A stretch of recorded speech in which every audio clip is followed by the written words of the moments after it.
لما يكون كريستيانو رونالدو هو هداف كرة القدم، هداف كل كرة القدم بالأندية بالمنتخبات، هداف اللعبة ونجم اللعبة الأول، وهداف أعظم كيان بكرة القدم اللي هو ريال مدريد، وبيجي واحد مثل الظاهرة البرازيلي رونالدو وما بيحطه ضمن أفضل تشكيلة لاعبين بالعالم، وبيطلع واحد ما حأذكر اسمه من صناع المحتوى كمان بيتغافلوا، وكثير من اللاعبين بيطلعوا بيقولوا انه كريستيانو مش كثير منيح وانه ميسي افضل منه، بس لحتى يبيضوا وجه قدام الشركة الالمانية والفيفا. فعرفوا انه كريستيانو رونالدو مش بس ضاغط الكل وانما داعس على الكل، لانه ما حدا قدران يوصل لعنده، ما حدا قدران يوصل لفنياته لاهدافه.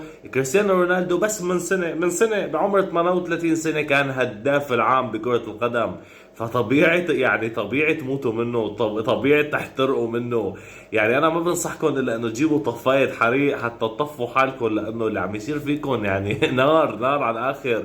كريستيانو رونالدو هو فعلا الاسطورة الواحد الاوحد بكرة القدم، هذا الشيء معروف، ما في حدا بيتقارن فيه. انا نفسي حتى ميسي ما بقارنه فيه ابدا.